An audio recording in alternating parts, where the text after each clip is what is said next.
Hello সবাইকে, আমার আবার একটি নতুন ব্লগে সবাইকে স্বাগত জানাচ্ছি। কোথায় গিয়েছিলাম ক্যাপশন দেখে তো বুঝেই গেছো। আর এখানে আমি থার্ড টাইম এসেছিলাম। আর এখানে খাবার দাবার একটু দিতে খুবই লেট করছিল। পুরো ভিডিওতে তোমরা জানতে পেরেই যাবে। তাহলে চলো ব্লগটা স্টার্ট করা যাক। আর স্টার্ট করার আগে তোমরা কিন্তু সাবস্ক্রাইব করতে ভুলো না। এই যে ফাইনালি বেরিয়ে পড়েছি বারাসাত চারকোণে যাবো বলে। আর এই চারকোণটা কোথায় বলো তো, আমাদের বারাসাতে যে কলোনির মোড় সেইখানে। আর তোমরা যদি এটাতে না বুঝতে পারো, আমি এর আগেও অনেক এর ভিডিও বানিয়েছি, সেই ভিডিও লিঙ্কটা দিয়ে দেবো, তোমাদের বুঝতে সুবিধা হবে। যাই হোক, ফাইনালি চারকোণের সামনে চলেও এসেছি। আর এর ভেতরে ঢুকেও গেছি। এখানে 4 রকম করে বসার জায়গা আছে, কিন্তু আমরা যখন এসেছিলাম তখন কারেন্ট ছিল না, তো সেই কারণে অন্ধকার ছিল, তাই জন্য পরে এই শ্যুটটা করেছিলাম। তো চলো মেনুতে নিয়ে যাই তোমাদেরকে। মেনুতে এখানে সব কিছুই আমার ঠিকঠাকই লেগেছিল, দামগুলো কোনো হিউজ কিছুই ছিল না, পকেট ফ্রেন্ডলি জায়গা। তোমরা 200-300 টাকা নিয়ে আসলে, দুজন আসলে ঠিকঠাকভাবে খেতে পারবে। ফার্স্টে আমরা মিল্ক টি অর্ডার করেছিলাম। তো আমরা গিয়েছিলাম বন্ধুদের গ্রুপ মিলে, তো এর জন্য ফার্স্টে আমরা 4টে মিল্ক টি অর্ডার করেছিলাম। আর এই মিল্ক টিটা অনেক ফাস্ট এসেছিলো, তো এটা খেতে আমার খুবই ভালো লেগেছে, এটা খুব ভালো ছিল। কিন্তু এর সাথে সাথেই আমি স্যান্ডউইচ অর্ডার দিয়েছিলাম, গ্রিল চিকেন স্যান্ডউইচ আছে, তোমাদেরকে আমি মেনুটা দেখিয়ে দিচ্ছি।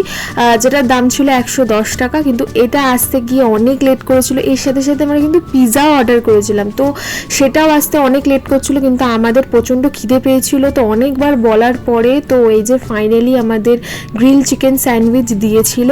তো এটাতে আমার একটু ডিসঅ্যাপয়েন্টেড লেগেছে, কারণ আমি এখানে অনেকবার গিয়েছি, প্লাস সঙ্গে সঙ্গে দিয়ে দেয়, কিন্তু এই টাইমে জানি না কেন এত লেট করছিল। তো এই হচ্ছে ব্যাপার। আর এই স্যান্ডউইচটা তোমরা দেখতেই পাবে, আমি খেয়ে তোমাদেরকে মানে মুখে তো বলবো না, কারণ অনেক মিউজিক চলছিল, তার জন্য আমি বলতে পারবো না। আমি এমনি এখানে ভয়েসে বলে দিচ্ছি। এখানে ভেতরটাও একটু দেখিয়ে দিলাম তোমাদের।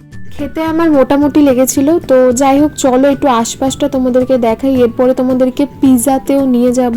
পিৎজার দাম ছিল কিন্তু 200 টাকা, সেই মেনুটাও তোমাদেরকে আমি দেখিয়ে দিচ্ছি, চলো তাহলে দেখাই। তো এই যে পিৎজার মেনু দেখো, সব কিছু দেখাচ্ছে। আমি এখানে ভালোভাবে তোমাদেরকে দেখিয়ে দিচ্ছি কী রকম কী পিৎজা তোমরা খেতে চাও। তো পিৎজা আমাদের ওই স্যান্ডউইচের সাথেই সঙ্গে সঙ্গে চলে এসেছিলো, কারণ আমরা অনেকবার বলেছিলাম, তো তার জন্য দেখলাম সঙ্গে সঙ্গে আমরা বলেছিলাম যে ক্যান্সেল করে দিন, তো দেখলাম খুব তাড়াতাড়ি দিয়ে দিয়েছিল পিৎজাটা তার সাথে সাথে। তো এই হচ্ছে ব্যাপার। পিৎজাটা খেতে কিন্তু আমার খুব ভালো লেগেছে, পিৎজাটা খেতে খুব ভালো ছিল। আমরা পিৎজা নিয়েছিলাম বিবিকিউ চিকেন পিৎজা, সেটা তো তোমরা মেনুতে দেখতেই পেলে। আর এখানে আমি আগেও এসেছিলাম, আমি এখানে পাস্তা ট্রাই করেছিলাম, হোয়াইট সস পাস্তা নিয়েছিলাম, খেতে কিন্তু সত্যি ভালো ছিল। যাই হোক, চলো নিয়ে যাই বিল তো হাতে পাইনি, নাহলে আমি দেখিয়ে দিতাম। এখানে এসে আসলেই তোমরা বিলটা পেয়ে যাবে। আমাদের বিল হয়েছিল, এমনি হয়েছিল সব মিলিয়ে 590 টাকা। আর জলের বোতল না হয়েছিল, তার জন্য 20 টাকা এক্সট্রা লেগেছে, 610 টাকা আমাদের বিল হয়েছিল। যখন ওপরে আসছিলাম বলেইছিলাম কারেন্ট ছিল না, তো তার জন্য এগুলো তুলতে পারিনি, তো এগুলো তোমাদেরকে শেষে একটু দেখিয়ে দিলাম। আর এর অ্যাড্রেসটা আমি ডেসক্রিপশন বক্স আর কমেন্ট বক্সে দিয়ে দেবো, আমার আগের ভিডিও আছে, তার লিঙ্কটাও তোমাদেরকে দিয়ে দেবো। তাহলে চলো আজকের জন্য এইটুকু, দেখা হবে তোমাদের সাথে কিন্তু আবার একটা নতুন ব্লগের সাথে। আর তোমরা কিন্তু সাবস্ক্রাইব করতে ভুলো না, আর ব্লগটা কেমন লাগলো সেটাও কিন্তু বলতে ভুলো না।